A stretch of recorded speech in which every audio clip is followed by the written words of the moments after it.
this place. Amen. And truly, this is the day that the Lord has made, and we will rejoice and be glad in it. Come on, church. Let's give your best clap of praises to the King, because He is good and He deserves all your praises. Hallelujah. Come on, church. Let's manifest the joy that we have in Jesus today. Hallelujah. Thank you, Lord.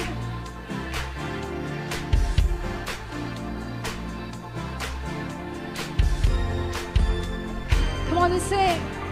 There's a light that shines with hope and grace fills the sky. With your mercy each day we're alive. Let your glory pour out, Jesus. There's a joy that overwhelms our souls, 'cause we know our God is in control. Overflow, let your favor pour out, Jesus. Come on. This is the day that the Lord has made. We will rejoice and be glad in it. This is the day that the Lord has made. We'll rejoice and be glad in it. We'll rejoice and be glad in it. Hallelujah, there's a joy. There's a joy that overwhelms our souls, 'cause we know our God is in control. Overflow, let your favor pour out, Jesus. Sing Jesus, Jesus. This is the day that the Lord has made. We will rejoice and be glad in it. This is the day that the Lord has made. We'll rejoice and be glad in it. We'll rejoice and be glad in it. There's a joy that overwhelms our souls, 'cause we know our God is in control.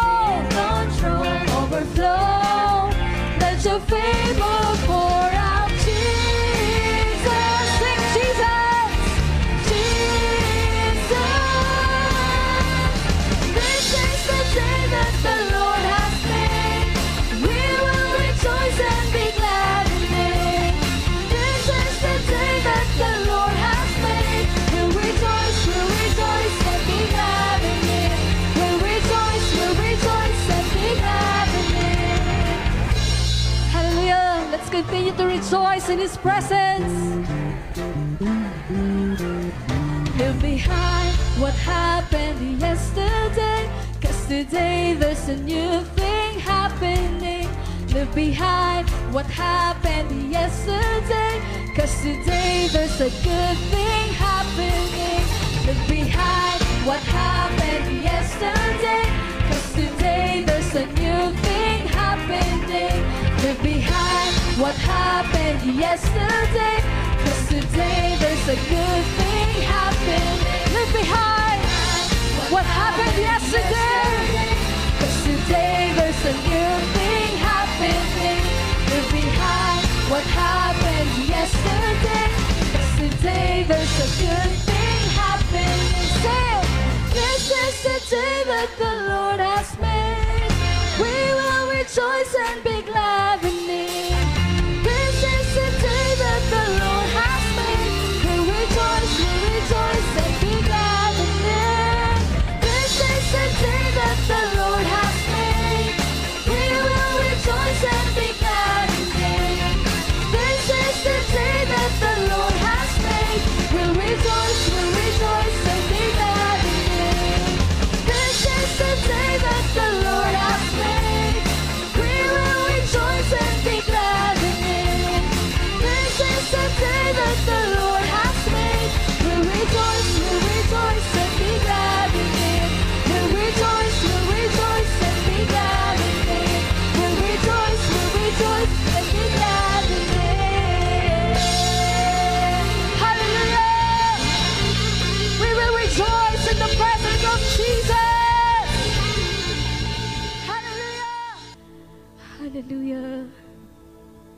Oh, we bless your name, King Jesus.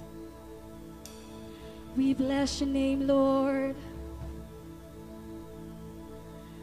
Hallelujah. Oh, today, kapatid, let's speak the name of Jesus sa ating buhay. Speak the name of Jesus over your family. Speak the name of Jesus over sickness and diseases. Walang puwang ang kaaway sa buhay natin. Hallelujah. Thank you, Holy Spirit. Oh, fill this place with your anointing, Lord. Fill this place with your power. Magnify your presence. We magnify your presence, Lord. Come on, church. Sambahin natin ang Panginoon sa mga oras na ito.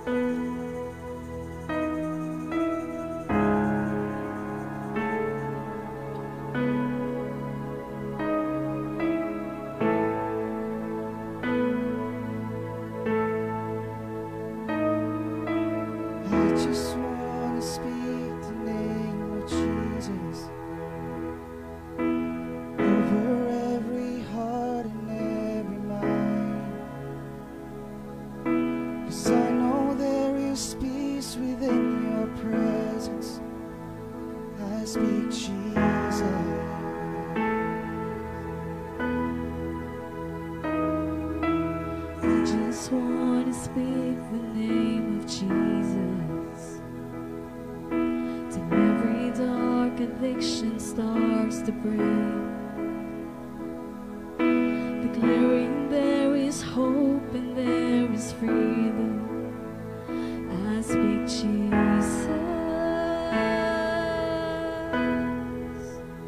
'cause your name is power, your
name is healing,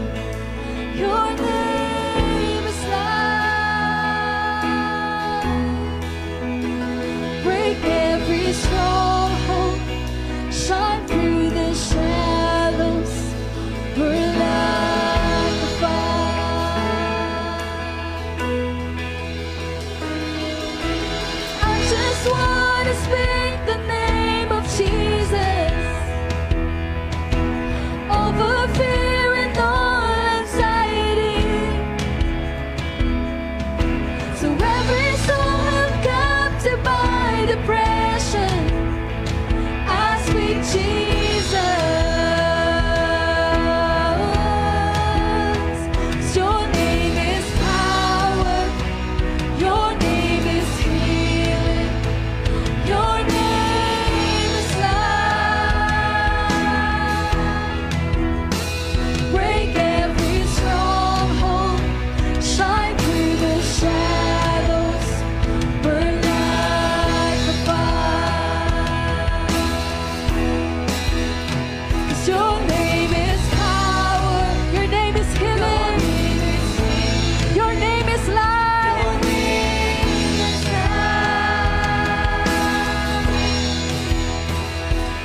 darkness over every enemy.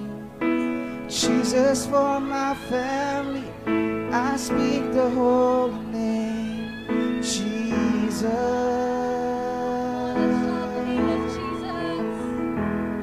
Shout Jesus from the mountains, Jesus in the streets, Jesus in the darkness over every enemy.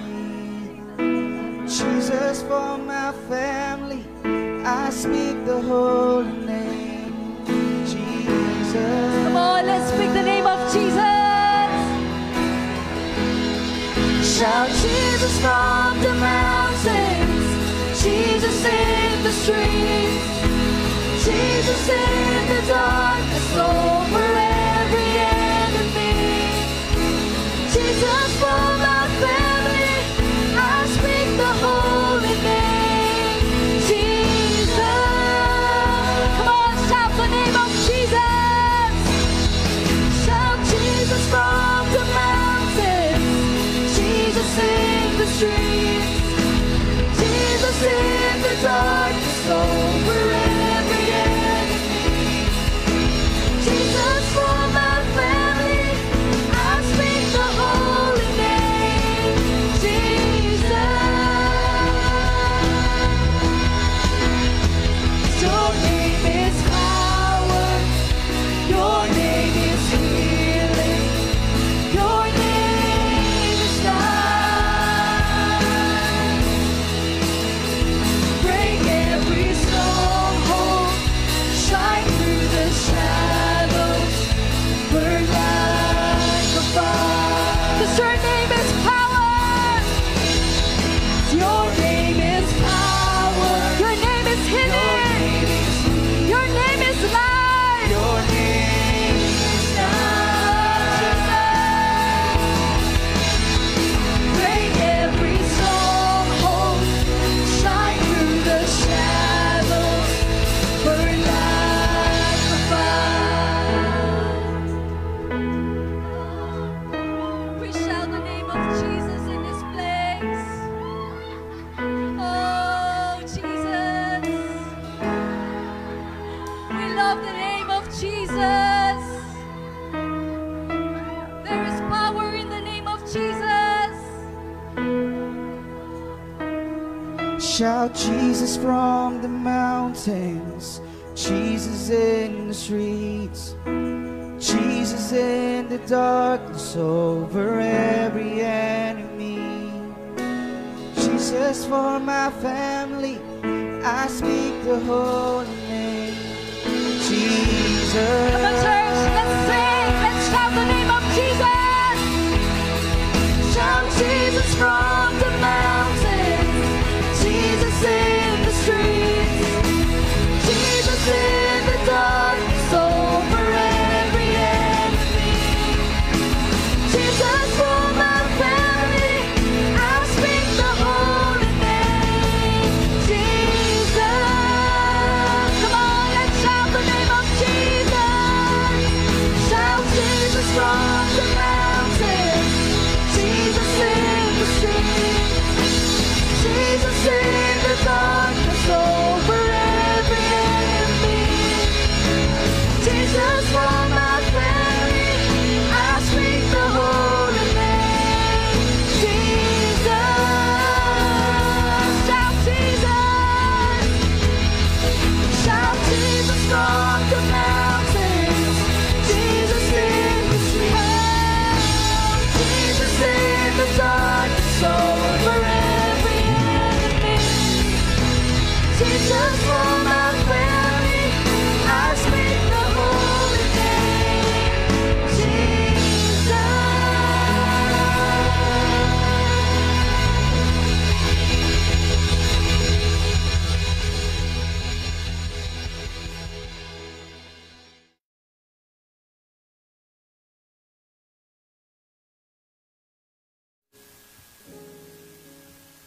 Amen. The presence of the King is in this place. Ayan. Pakisabi naman sa katabi mo, nagagalak ako, nandito ka. Oo. Dapat lang magalak tayo na nandito yung bawat isa. Amen? Kasi nandito ka, ibig sabihin, nagbigay ka ng oras para sa Panginoon. At very good tayo doon. Amen? And tonight, I'm really excited to share this message to all of you. Kasi nadeklara na yung ating prophetic word, no? Which is majestic power. Ayan. Sino ang gustong maka-experience ng majestic power? Siyempre, lahat tayo. Pangasiganda boses. Wala mo. Siyempre, lahat tayo. Di ba? Kaya sabihin mo sa katabi, huwag kang magpapahuli. Oo. Kasi, kahit po ang Panginoon gustong-gusto niya ipa-experience sa atin ng majestic power, nasa sa atin paano tayo tatanggap. Amen? So if you want to experience majestic power, kailangan makikooperate ka din sa Panginoon. Amen? So, para lahat tayo, no, ma-experience ito, kailangan this year, no, wala tayong ibang gagawin kundi mag-yield sa Panginoon. Ibig sabihin, wala tayong ibang gagawin kundi talagang makiniig sa Panginoon. Amen? Because, you know, as we progress yung sa mga taon, di ba? Ito, 2023 na. Kabilis na po ng 2022 na. So, 2023 na. Ibig sabihin, papalapit na rin tayo ng papalapit sa muling pagbabalik ng Diyos. Di ba? Each day na lumilipas sa ating buhay, papalapit din tayo sa muling pagdating ng Panginoon. And our goal, no? Bago pa man dumating ang Diyos, magawa natin yung pinapagawa niya sa bawat isa. Amen? Sige po, bago natin umpisahan ang ating mensahe ngayong gabing ito, let's pray. Thank you, Lord. Hallelujah. Thank you, Holy Spirit. We invoke your presence in this place, our dear Holy Spirit. Salamat, Banal na Espiritu, sa iyong pagsama. Salamat sa iyong presensya, Banal na Espiritu. Salamat sa iyong karunungan, sa iyong kapangyarihan. Holy Spirit, we thank you for the fresh revelation this evening sa bawat isa. In the name of Jesus. Mangyari ang iyong kalooban, take absolute control sa aming buhay, sa aming service, sa aming kalagitnaan sa oras na ito. In the name of Jesus we pray. Amen and amen. Ayan. So the title of this message is How We Can Experience Signs and Wonders. Paano ba tayo makaka-experience ng mga signs and wonders? Because when we talk about majestic power, kasama to. Diba? Hindi pwedeng maranasan mo ang majestic power na hindi ka nakakaranas ng milagro sa buhay mo. Kailangan bilang isang mananampalataya ng Panginoon, normal ang himala. Lagi natin sinasabi yan. No? In the kingdom of God, no?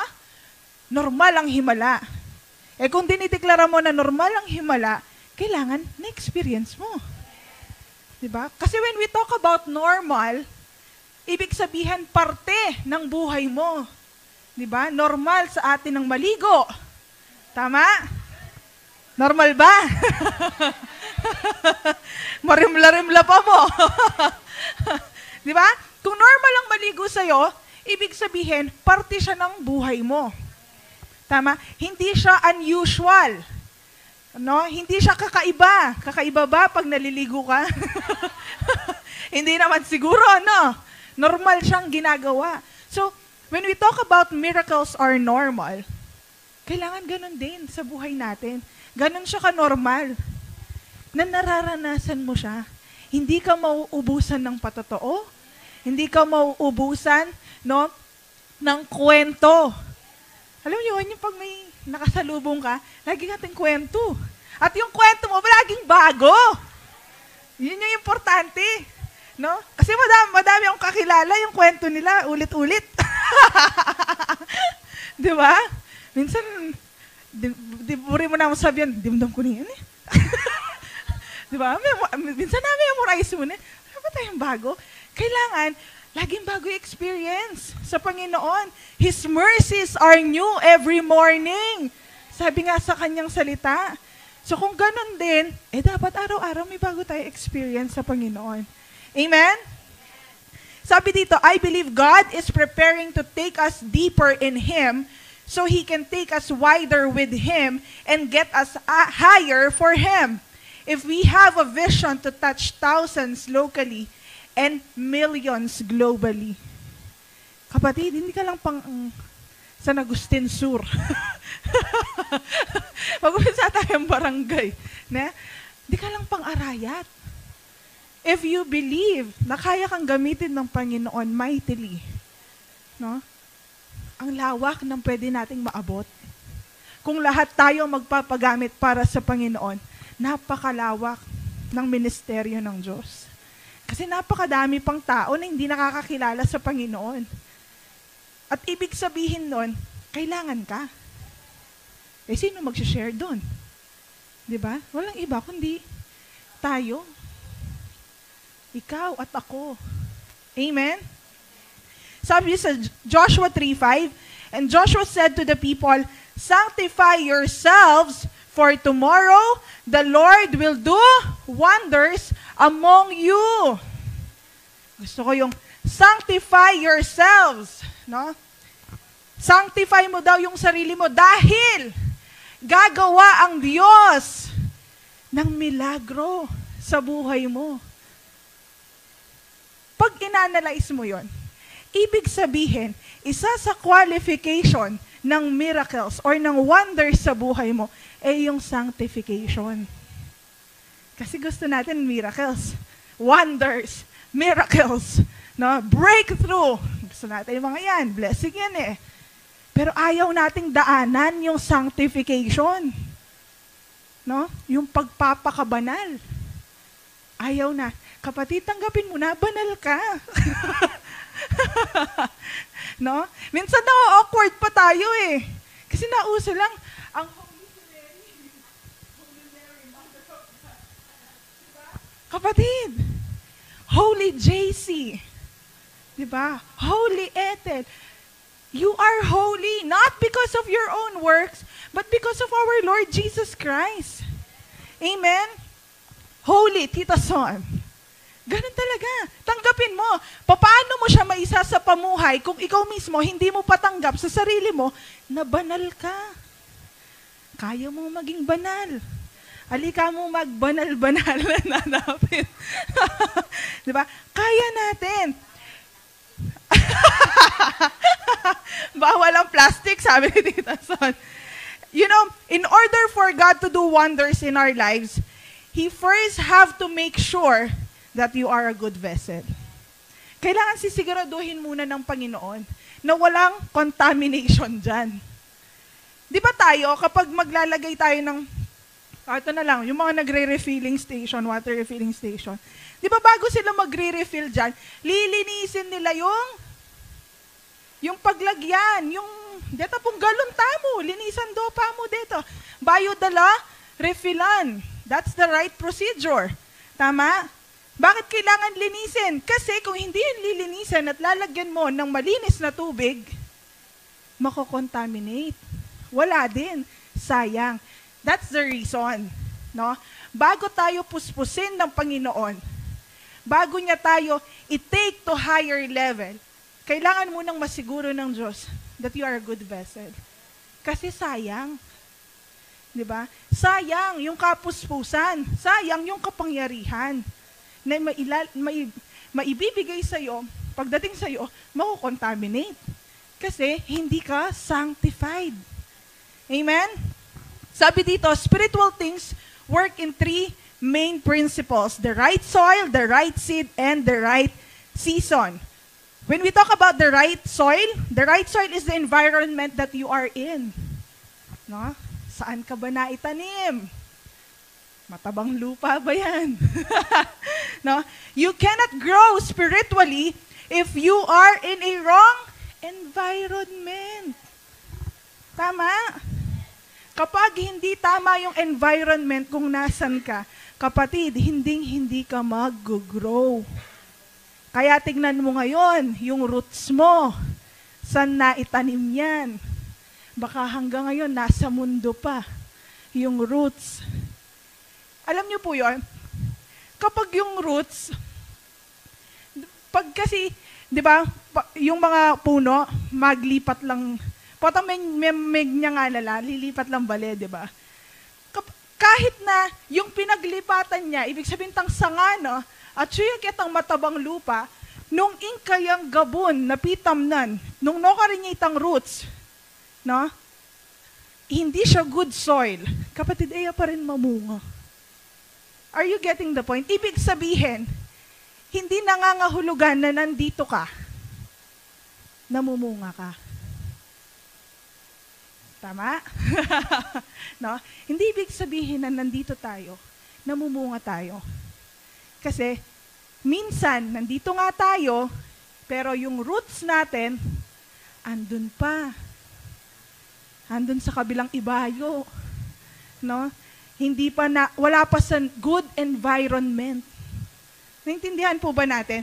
And there's no wonder, no? Bakit, alam mo yon, nagkakaroon ka ng question. Imbis na nakaka-experience ka ng wonder sa buhay mo, nagwa-wonder ka. Gets nyo po? Diba? Yung ibang mga kasama mo, they are experiencing wonders from the Lord. Ikaw, wonder ka pa rin ng wonder. Nasaan na ba, Lord? Ano na? Ano nang ganap? Diba? Kasi nga, you're not planted sa right soil. Are we getting it? Next is the right seed. There has to be the right seed. You can be in a proper environment, but if you are not planting the right seeds in that environment, you will not reap a harvest. Kahit naman ngayon, nasa magandang environment ka na, kung hindi naman maganda yung tinanim mo na seed, good quality, wala din. Amen? Sabi dito, if you are in the right place, but you are not making the right decisions, even though that soil is fruitful, your life will be fruitless. Because you are not planting the right seeds there. Planting seeds is making decisions. Even nasa maganda ka na lupa. Kaya lang yung mga decision mo, mo ba labot? Minsan yung mga desisyon natin sa buhay, hindi natin alam saan nanggagaling. Basta na lang naisip natin, dinesisyonan na. Kapatid, wala pa rin bunga. Huwag pa rin tayo mag-expect ng bunga. Amen? Sabi sa Galatians 6:7-9, do not be deceived. God is not mocked. For whatever a man sows, that he will also reap. For he who sows to his flesh will of the flesh will reap corruption, but he who sows to the Spirit will of the Spirit reap everlasting life. And let us not grow weary while doing good, for in due season we shall reap if we do not lose heart. Sabi dito, do not be deceived. God is not mocked. Hindi mo pwedeng lokohin ng Diyos. Hindi mo pwedeng pagtawanan ng Diyos. Hindi natin maluloko ang Diyos. Sa motibo natin, di ba? Sa ginagawa natin. Minsan kasi, iba po yung pinapakita natin sa tao, iba yung totoo. Yung sinasabi ni Tita Son, bawal ang plastic. Di ba? Totoo naman.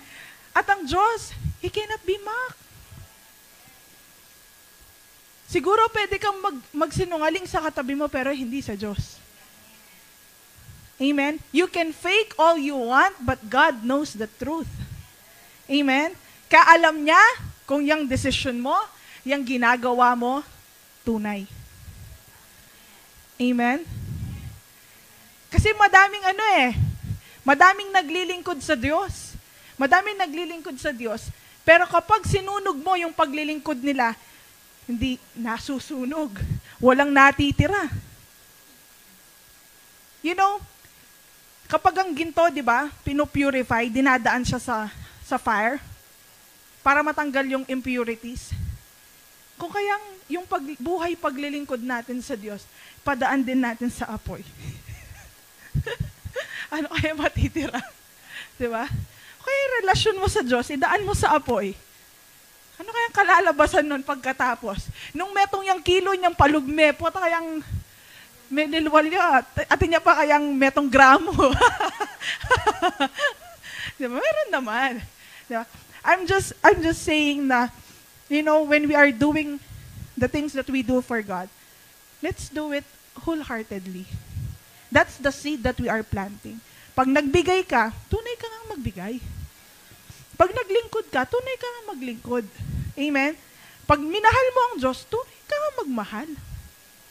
Amen? Huwag yung kapag okay lang. Pag convenient lang. Huwag ganon. Kasi po, dadaan yan sa apoy. Whether we like it or not, dadaan yan sa apoy. And then we have the right season. Soil is the environment which we are sowing into. Seeds are the decisions we are taking. And, sabi dito, then there is the right season. No one gets a harvest instantly the moment they plant a seed. Wala naman instant harvest. Nakit na ko pumakanta, may nanam kang palengin, bukas sa tinakangabiyas. Wala naman siguro na. Kapuri ko naman karentang bingati ko nga ni. Kaya lang hindi. Diba? Lahat ng seed, dumadaan ng proseso. Diba? At hindi rin lahat ng seed namumunga pagkatapos. Diba? Kasi, pag yan tinanim mo, anong ginagawa sa pananim? Melakwa mo na, balikan mo na after 3 months. Tapos mag-expect kang ana, hindi. Anong ginagawa? Kinukultivate, inaalagaan. Tama? Pinapaarawan. Ibig sabihin, kapatid, yung ginagawa mo para sa Panginoon, hindi lang pang isang araw. Dapat may continuity. Dapat consistent. Amen? Hindi yung ngayon, kasig-asig maglingkod, dahil mo namin kamuli. Di ba? Tapos, after 2 weeks, kasi tingkang problema, bisang magatin. I'm just citing real life, bato-bato sa langit, ngayon 2023, magbabago. Di ba? Ganun eh. Minsan, nangyayari talaga siya.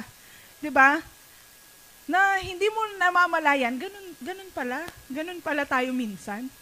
Diba? Kaya ngayong taon na to, yung pinlant natin na seed, alagaan natin. Ibig sabihin, let's be consistent. Diba? Let's do everything that we can para mag-grow yung seed na yon. And in the right season, we will reap the harvest. Amen? Sabi dito, revival is not an accident. It is a harvest of the right seeds being planted in the right soil. Kapatid, hindi ka lang basta-basta nakakaranas ng revival. May qualification po ang revival. Amen? So, ano daw ang revival? Ito na yung harvest mo. Pagkatapos mong nagplant sa tamang soil, nagplant ng tamang seed, at sa tamang season, mamumunga. Kaya, your labor in God is not in vain. Hindi mawawalan ng kabuluhan lahat ng pagpapagal mo para sa Diyos. Amen? Ngayon, hindi mo man makita yung resulta, sige, ministry tayo, lingkod tayo ng lingkod, hindi mo pa man nakikita ngayon, kapatid, darating ang araw, makikita mo ang bunga ng iyong paglilingkod. Amen? Kung hindi man dito sa lifetime na ito, matuwa ka. Bakit? Mas masarap doon ang reward. Diba? Pag nandun na tayo, kasama na natin si Lord. Mas masarap ang reward. Yun kasi pang eternal na. Amen? Sabi dito, in the case of Joshua, the people of Israel were in the right place, but needed to plant the right seeds to separate themselves, for tomorrow was God's time. Yung mga Israelita nandun na sa tamang lugar. Kaya lang, they're not planting the right seed. They're not doing the right thing. Anong ginagawa nila? Complain. Diba? Nung atin niya sigurong kay Joshua po yung Moses at that time, nung atin niyang complaint desk, Aldoldo makaba yung pilo. Na? Okay, ano natin ang customer service hotline? Mamakbong no rin telepono daw. Awa, sa dami ng mga complaint ng mga Israelites at that time. So, anong nangyari? Ikot-ikot. Hindi na nakarating. Di ba? So, kaya sabi dito, they needed to plant the right seed. Nandun na sila eh. Nandun na sila dun sa pupuntahan nila dapat. Kumbaga, nandun sila sa right track. Kaya lang, dahil hindi nila alam paano mag-plant ng right seed, natagalan sila sa journey nila. God has never stopped doing miracles in your life, but for Him to do wonders, you need to plant the right seed. We have to check our attitude and motives. No? Para makagawa ang Diyos sa buhay natin, kailangan natin i-check, how's my attitude towards God? Towards the ministry? Paano yung motibo ko? Diba? Do we have the right motives? Mindset? No? Ano yung driving force mo? Bakit ka naglilingkod sa Diyos? No? Are you after this reward or that reward? Or are you just, you just love God? Mahal mo lang ang Diyos. Kaya, Lord, kaya ako naglilingkod kasi mahal kita. Kaya kahit anong mangyari, maglilingkod ako. Kasi ano ba yung reason bakit ako naglilingkod? Mahal ko ang Diyos eh.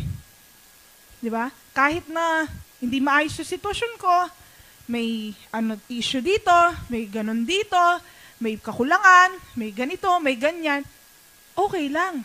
Kasi your mindset, I am serving because I love God. And as long as you love God, you will not stop serving. Amen? Kasi kung maghahanap tayo ng rason, di ba? Bakit tayo naglilingkod sa Diyos at hindi pagmamahal ang nakita mo, kapatid, magsasawa ka. If you will continue to look on people, kung titingin ka sa tao, hey, maglingkod ko kasi maglingkod langan eh. Ay, magsiserve ako kasi sabi ni pastora, ni pastor, ganito, ganyan. Kapatid, di ka tatagal. Because along the way, marami kang makikita. Maraming challenges. Amen? Kaya nga lagi nilang sinasabi, hindi mo pwedeng ihiwalay yung sacrifice sa paglilingkod.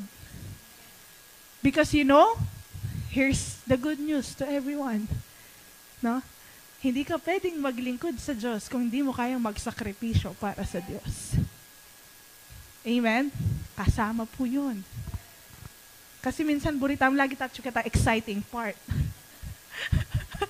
Minsan dadalan, ketang baku-baku. Ayaw natin dumaan doon sa proseso. Gusto natin kaagad nasa finish line. Which is not the case. Sabi dito, today's sacrifice is tomorrow's supernatural. Today's separation is tomorrow's success. Today's sanctification is tomorrow's miracles. Today's obedience equals tomorrow's destiny. Amen? Today's purity is tomorrow's potential unlocked and purpose blessed. Kapatid, kaya lang kasi ngayon, yung generation ngayon, no? Mahilig tayo sa instant gratification na tinatawag nila.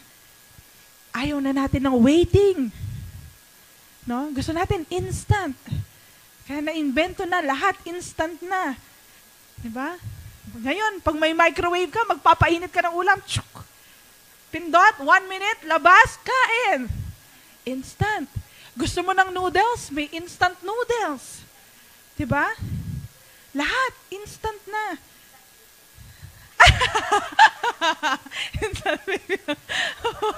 Opo. Oh, ganyan.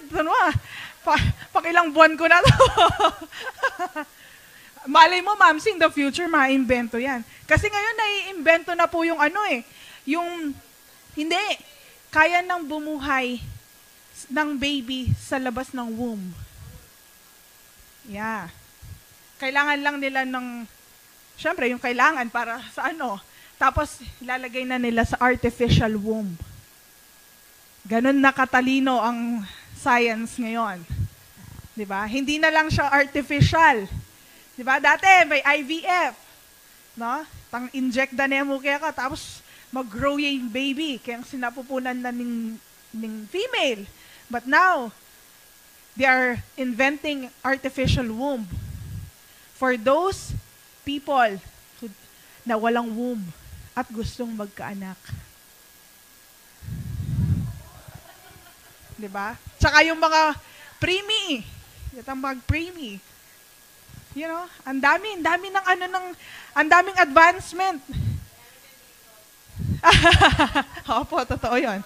Ang daming advancement ng ngayon ng science. Pero you know, yung nakakalungkot doon, ang dami nilang advancement, pero yung pinaka-original, no, hindi nila alam. Kasi maraming scientists ang di naniniwala sa Panginoon. 'Di ba? Yun ang nakakalungkot. Pinag-aaralan nila yung ginawa ng Diyos, pero hindi sila naniniwala sa Diyos. Yun ang nakakalungkot. Then going back to this, sabi dito, many of us are discouraged from making sacrifices today because God does not promise that we will reap today.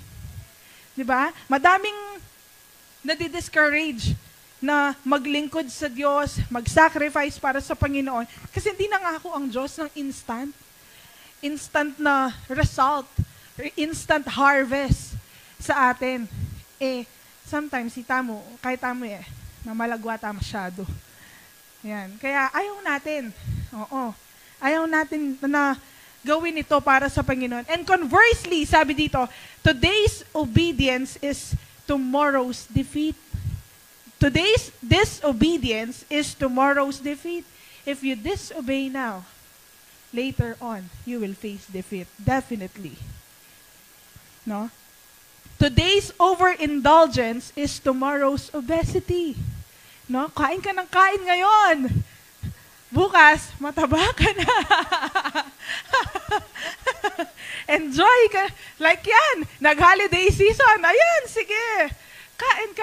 Pagdating ng January, mataba tayo lahat. Oo, kaya pagdating ng January, yung New Year's resolution nila, diet. Na hindi naman natutupad. Tapos sabi dito, true, today's laziness is tomorrow's poverty. And today's disrespect is tomorrow's calamity. Kung ano yung itinanim mo ngayon, kapatid, definitely, yan lang din naman ang aanihin mo.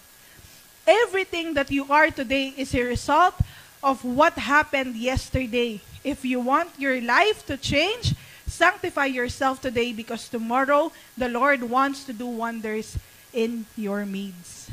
No?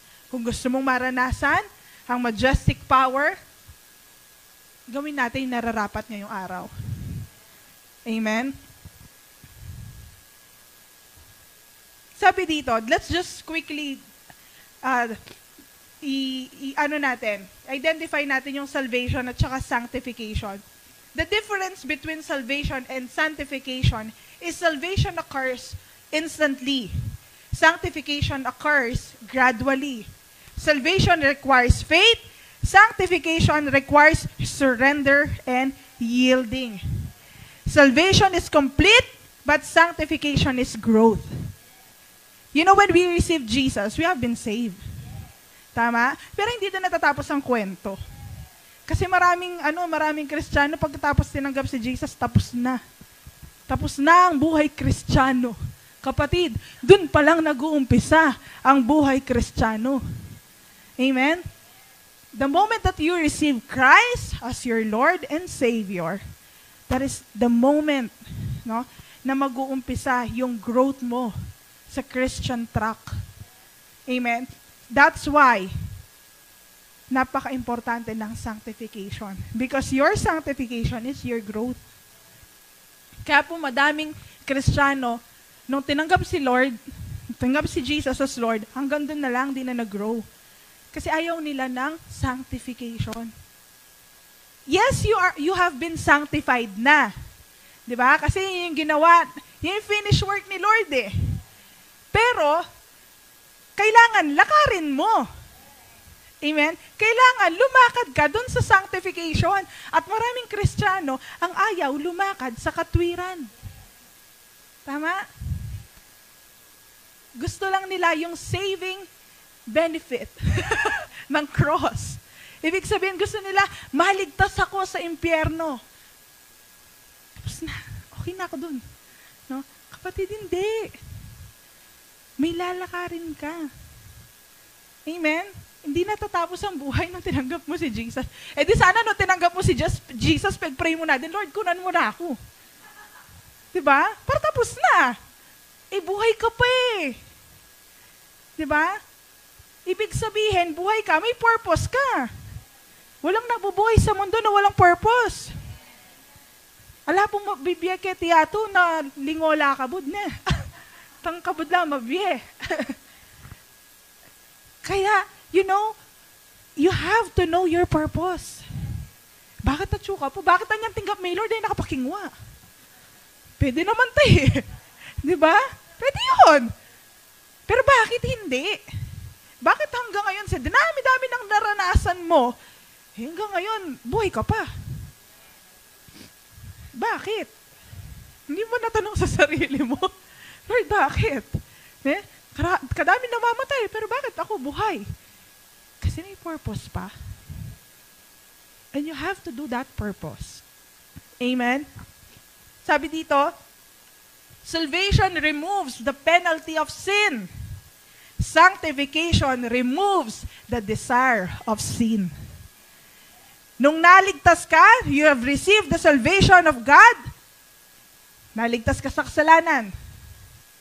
Pero, yung sanctification, it removes your desire to commit sin. Why? Kasi nga, lumalakad ka sa righteousness. Bakit? Tanong natin ngayon, bakit maraming Kristiyanong tumanggap sa Diyos pero nagkakasala pa rin? Eh, kasi nga, hindi lumalakad sa katwiran. Pwede ba yun? Pwede. Pwede yun. Pero, huwag kang mag-expect na gagamitin ka ng Diyos. Kasi po may qualification ng Diyos. Hindi lang basta-basta. Hindi aliporket bisa ko. Happy na ito. Diba? May qualification na kailangan. May nire-require ang Diyos sa bawat isa sa atin. Amen? Sabi dito, God desires for all to be saved. God commands all to be sanctified. The Holy Spirit initiates the sanctification process, but you have to respond. Kailangan mong sumagot. So now, let's go to the 5 practical steps. Mabilis ko lang po tatalakayin to. E ako masyado mabibigla kay Limo. Mabilis lang to. Sabi po sa Isaiah 4:3-5, the voice of the one crying in the wilderness, prepare the way of the Lord, make straight in the desert the way for our God. Every valley shall be exalted, and every mountain and hill brought low. The crooked places shall be made straight, and the rough places smooth. And the glory of the Lord shall be revealed, and all flesh shall see it together, for the mouth of God has spoken. Ang ibig sabihin po nito, no? Pag na-pave the way mo sa buhay mo, yung dadaanan ng Diyos, no? Every crooked places, yung mga liko, no? Natuwid mo yan sa buhay mo. Kapatid, sabi niya dito sa latter part, and the glory of the Lord shall be revealed, and all flesh shall see it.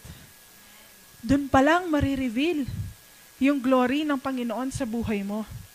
Kaya itong 5 practical steps, ito po yung practical steps, no, na pwede nating sundin for us, for the glory of God should na mag-shine sa buhay ng bawat isa sa atin. Number 1, repentance precedes revival.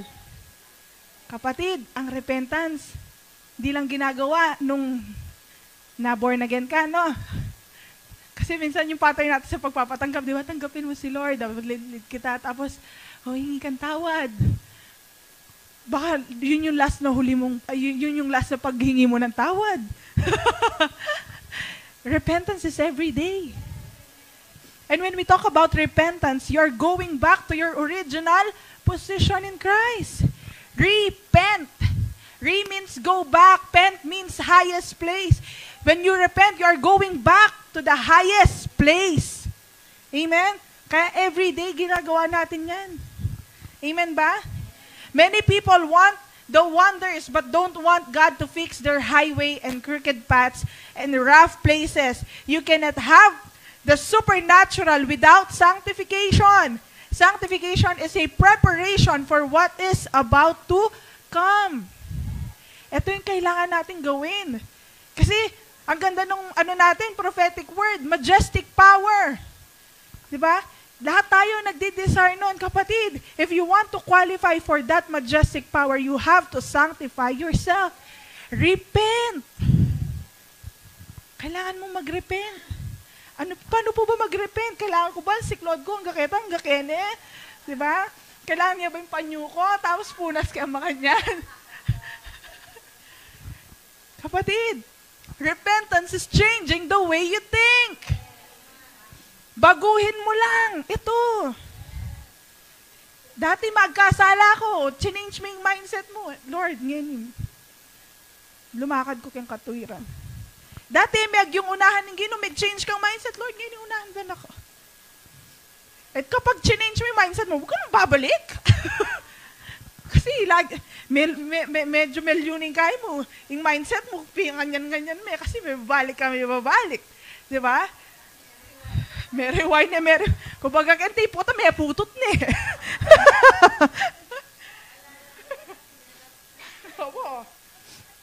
Kasi kakapalit-palit mo.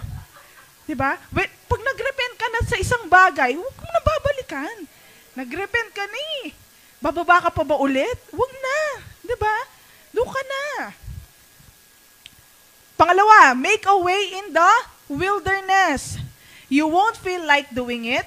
Wildernesses are hot, uncomfortable places. When you are in a spiritual wilderness, you feel like you are in a dry place. Do you know when is the right time to prepare for revival? Right now. Pag nasa wilderness ka. Kapatid, pag nasa wilderness ka, hindi ka masyado mag-enjoy kang wilderness. Yan nakabisama ko. Ne? When you are in the wilderness, you prepare for the revival. Diba yung kailangan i-prepare mo yung field mo for the coming rain. Amen? And then sabi dito, start to build a highway for God in your wilderness. Discouragement is what the enemy will use to make excuses for why we are in a spiritual rut. Don't let your discouragement hinder the revival that is coming. Kapatid, 10 years na kang discourage. Parang di ba, lahat tayo nadi-discourage. Oo, di ba? Tao tayo eh. Nakakaramdam tayo, nasasaktan tayo. Nadi-discourage tayo in one way or another. Pero yung manatili kang discourage, tagal-tagal na ng panahon, may mali. No? It's okay to feel discouraged. Pero after that, ano na? Kailangan babangon ka dun sa discouragement. Kasi you cannot progress kung mananatili kang discouraged. Amen? Make up your mind if you are sick and tired of the way your Christian life is, or you feel dry, empty, and hungry for more. Those feelings are not just your dissatisfaction. It could be a signal from the Holy Spirit to sanctify yourself and to start to prepare the way for the Lord. There are Christians who are saying na, nangihina ako. Sino bang hindi nanghihina? Di ba? Sinasabi nila lagi, nangihina ako. Parang, oo, I'm tired. I'm spiritually tired. I'm drained. Burn out sila. Exhausted. Madaming ganyan. Madaming nagsasabi ng ganyan. Pero ang tanong, anong ginagawa mo? Parang mawala. Di ba? O binibaby natin. Di ba? Pagdating tamo sakit, minsan mga nagpa-baby tayong bagya. Kaya luluwat yo. Miss nagagaling na ko. Kaya mo, feeling baby ka po. Alam niyo po yon? Lahat tayo na-discourage. Lahat tayo, at some point in our lives, nanghihina. Spiritually. Tama? Sabihin niyo, hindi kayo nanghihina. Lahat tayo. Lahat tayo. No, physically, spiritually, nanghihina tayo. Pero ano yung ginagawa mo sa kalagitnaan ng panghihina na yun? Yun ang crucial part. No? Kasi kung wala kang gagawin doon, ay, tuwang-tuwa si Satanas sa'yo, papalakpakan na, very good nak, very good. Sige, pagpatuloy mo pa yan. Diba? Na-enjoy ni Satanas yung view niya. Kasi ikaw, bet na bet mong maglupasay ka, oh, Lord, ba't pa kanyan lang? Pero kung tatayo ka doon, you will face the giant. Diba? Tapos, magpapatuloy ka sa Panginoon. Kapatid, that's the right attitude. You make a way in the wilderness. Amen? Pangatlo, high things need to come down. Preparing yourself for revival means that every prideful high things need to come down. You cannot walk in holiness without humility. God's grace and power can touch anybody and everybody, but it only stays on people who are humble. Lahat pwedeng puspusin ng Panginoon, pero ang kapuspusan nananatili doon sa mga humble. Amen? Sometimes God allows our pride to be injured by the people closest to us, but instead of trimming our pride, we trim relationship. Minsan, inalaw talaga ni Lord na masaktan ka. Why? Kasi gusto niyang putulin yung pride mo. Medyo crispy na itong fried chicken mo. Diba? Gusto na nang putulin ng Diyos.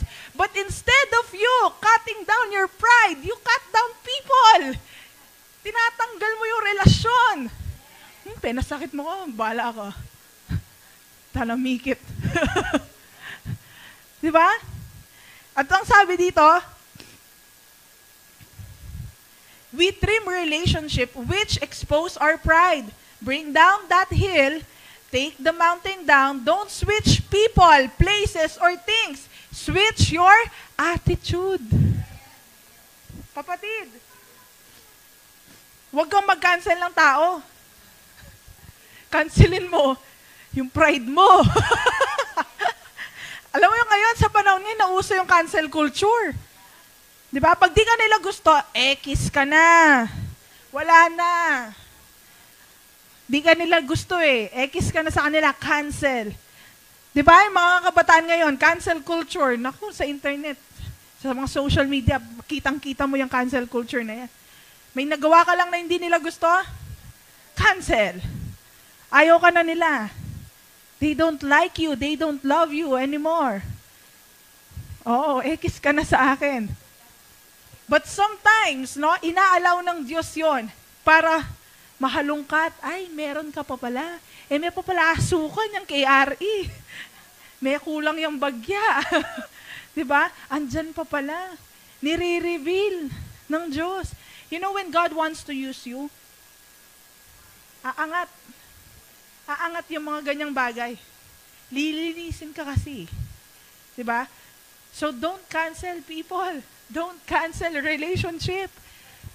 Change your attitude. Baguhin mo yung attitude mo. Baka kaya pala ganon, kasi tinang attitude. Number 4, every low thing must rise. Fear, anxiety, inferiority, and timidity will come up. If you feel you are not good enough or you are not worthy, it means you still think about it. You still think about it about you. You need to recognize that it is God. It is about God. Then your fear can be replaced with faith. Insecurity will be replaced with identity. And your problem might not be that you have too many high hills but low, deep valleys. It is time to fill those valleys in with the gravel of God's promises. God might not change everybody's view of you, but He wants to change your view of yourself as you believe what He says about you. Kailangan mabago muna yung mindset mo tungkol sa sarili mo. Baka kapatid, hanggang ngayon mababa pa rin yung tingin mo sa sarili mo. Di ba? Baka hanggang ngayon, takot ka pa rin. Kaya ayaw mo maglingkod kasi takot ka pa din. Kapatid, kung yan pa rin ang tingin mo sa sarili mo, check-in mo. Di ba? Baka may spirit na. Pwede natin i-deliver yan. So, tingnan natin, no? And you have to understand that it's about God. It's not about you. Kaya kahit na feeling mo, hindi ka qualified, kapag sinabi sa'yo ng Diyos, gagawin mo to, kapatid, in-equip ka na niya. Amen? Kaya kapag may sinasabi sa atin na, gawin mo to, no? Pag narinig mo ng banal na spirito, nangungusap na siya sa'yo, anak, you do this. Anak, pasok ka sa ganito. Anak, gawin mo to.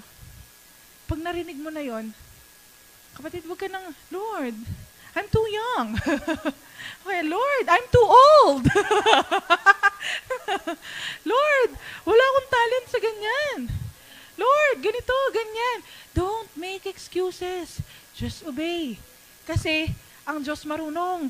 Hindi ka naman niya ilalagay sa ganyang posisyon kung hindi ka niya sasamahan. Marahil, hindi mo kaya kung ikaw lang. Pero pagkasama mo ng Diyos, anong sabi sa Bible? No? Lahat kaya ng Panginoon. Is there anything too hard for me? Says the Lord. Nothing. And with God, all things are possible. Number 5, this is the last one. Sabi ko sa inyo, mabilis lang. Make crooked things straight. Don't live your life by what you can get away with. Huwag kang mabuhay dun sa kung ano yung makukuha mo. But, what can bring you closer to Jesus or further away from Him? I-classify mo, eto bang bagay na ito, makakapagpalapit sa akin sa Diyos? Sige, gawin ko. Eto ba? Ito bang desisyon na ito, makakapagpahiwalay sa akin sa Panginoon? Hindi ko yan gagawin. Amen? Before we make a decision in our lives, siguraduhin muna natin na yung decision na yan, it can bring us closer to God. Kasi dandun ang success. Pero kung ang decision na yan, magbubunga ng pagkakahiwalay mo sa Diyos, kapatid, huwag mo na ituloy. Failure ang resulta niyan. Amen? Sabi dito, it doesn't have to be wrong to be crooked. No? Hindi kailangan mali para maging baluktot. Ibig sabihin, may mga bagay kasi sa buhay natin, hanggang ngayon na-justify natin. Lord, tama naman, di ba? Tama naman, di ba, yung ganito? Mali nga. Di ba? Kapag sinabi ng Diyos, mali, mali. A sin is a sin. Kahit anong form. Yun yung sinasabi nilang, ang nagnakaw ng piso at nagnakaw ng 1,000,000, pareho lang. Di ba? Kahit napakalaki ng diferensya ng kinuha nila. Bakit? Kasi pareho pa rin yun. Nagkasala pa rin yun. Amen? So, do not justify it in front of God. Lord, kaya ko lang naman ginawa yun kasi ganito eh. Nagpapakaawa ka pa kay Lord para naman kakampihan ka ng Diyos. Di ba? So, it doesn't have to be wrong to be crooked. If you are looking for a loophole, you will always find one, but you will never find yourself in revival. Kapatid, kung lagi kang maghahanap ng mali, palagi kang may makikitang mali. Lagi. All the time. Kung gusto mo ng 10 mali, makaka-15 ka pa kung gusto mo. Pero, don't expect revival in your life. If you keep on looking for mistakes, no, loopholes, kamalian, pagkukulang, kapatid, kuya, lagi yung titingnan mo, you will never experience the majestic power. Amen? Sabi dito, you need to pay this price to have intimacy with God. Anong gagawin mo pag may nakita ka? Mag-pray ka na lang. Mag-pray ka na lang.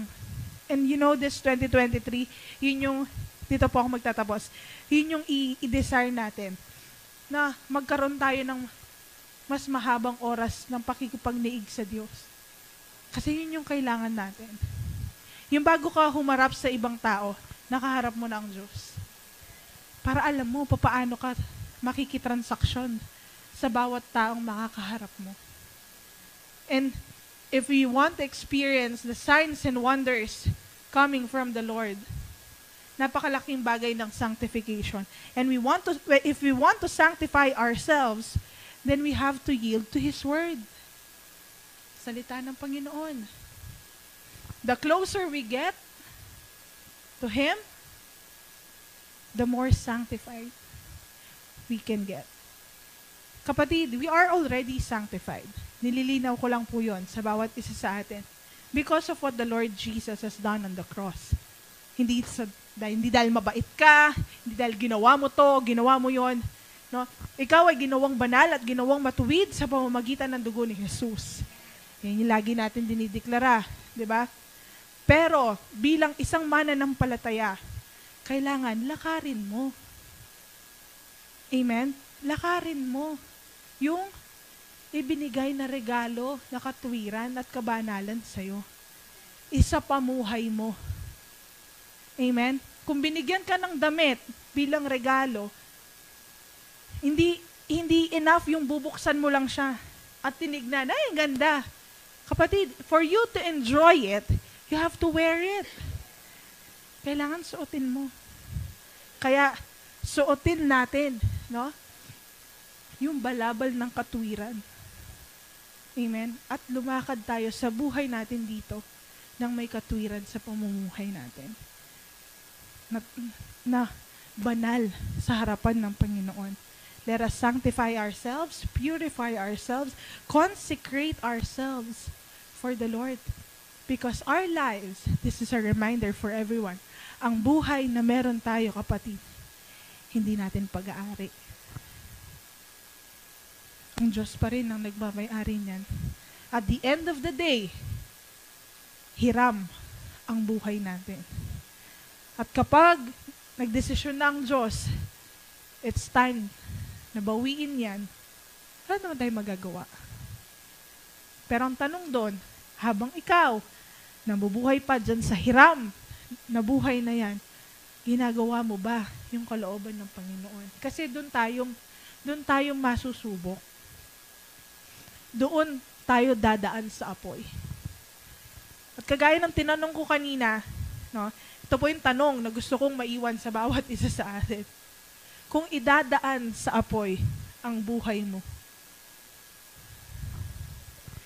This is a tough question, no?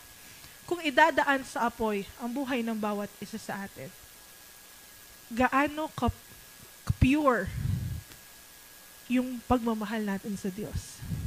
Gaano ka-pure yung desire natin na maglingkod para sa Panginoon? Because at the end of it all, haharap ka sa Diyos, di naman sa tao. Haharap ka sa Diyos. Kaya mo bang tignan ng Panginoon at masabi mo sa Kanya, Lord, ginawa ko lahat. Ginawa ko lahat. Wala akong tinira. At masabi sana sa atin ng Panginoon, well done, my good and faithful servant. Amen. Sige, tayong lahat ay tumayo sa oras na ito. Thank you, Lord.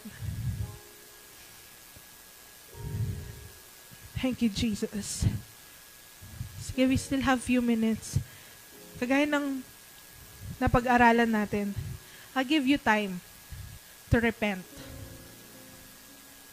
Change your mindset. Ano yung mga kailangan natin i-repent para sa Panginoon? As you are doing that right now, the Holy Spirit is bringing into your remembrance yung mga dapat ihingi natin ng tawad sa Panginoon. At yung mga dapat nating patawarin, kagaya ng napag-aralan natin, sometimes God allows us to be hurt para may ma-reveal na attitude sa atin.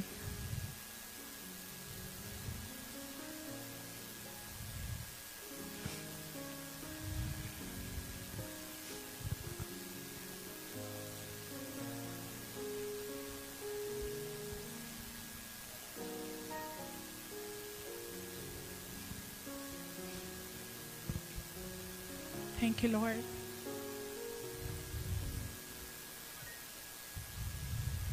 Kapatid, you have been sanctified. You have been made righteous and holy. Ang kailangan na lang ngayon, paniwalaan mo na matuwid ka, paniwalaan mo na ginawa ka ng banal, na sinanctify ka na ng Panginoon. For you to be able to walk in the righteousness of our Lord. Kapatid, kaya mo. Kaya mo lumakad sa katwiran, kaya mong maging banal, kaya mong maging matuwid para sa Panginoon. And I declare right now, sa bawat isa na nandito ngayon, even yung mga nanonood natin online, I declare, you are qualified to receive the majestic power. You are sanctified, nilinis ka na sa pamamagitan ng dugo ng ating Panginoong Hesukristo. Tanggapin mo ngayon the majestic power, the kingdom power coming from the Lord. And this year, expect great things from the Lord. Hindi magpapahuli ang Diyos. Hindi magpapahuli ang Diyos. Ulitin ko yung sinabi natin kanina. Sabi sa salita ng Diyos, is there anything too hard for me? Says the Lord. May mahirap ba sa akin? Ano ba yung mahirap ngayon sa buhay mo, sa sitwasyon mo? Yun ang tanong ngayon ng Diyos sa'yo. Anak, is there anything too hard for me? May mahirap ba sa akin? Whatever it is na nararanasan mo ngayon, kapatid, if you continue to yield to God, kung magpapatuloy ka sa Panginoon and strengthen your spirit through His Word, through His presence, yung mahirap, magiging testimony. Yung mahirap, magiging pagpapala.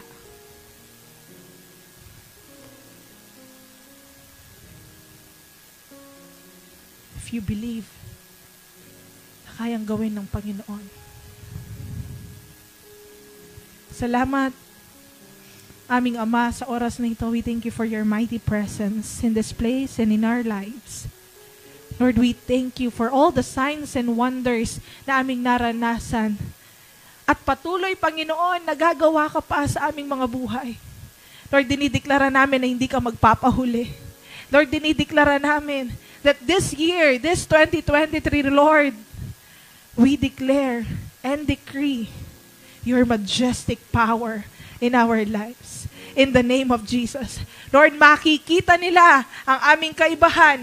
Makikita, Panginoon, ng sanlibutan, gaano ka makapangyarihan ang iyong mga anak na nasa iyong kaharian.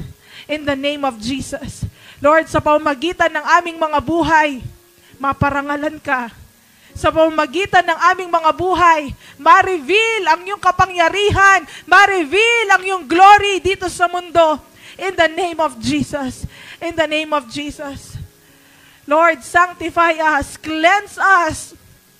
Lord, linisin mo kami, idaan mo kami sa apoy, Panginoon, in order for us to be a good vessel of your presence in the name of Jesus. Salamat, Panginoon. Gusto naming maging bahagi ng iyong expansion dito sa lupa in the name of Jesus. At sa aming pansamantalang paghiwa-hiwalay, Panginoon, patuloy mong puspusin ang bawat isa ng iyong presensya, ng iyong pagmamahal, ng iyong kagalakan, ng iyong proteksyon in the name of Jesus. Maraming salamat po. Binabalik namin sa iyo lahat ng papuri at karangalan. In the name of Jesus we pray. Amen and amen.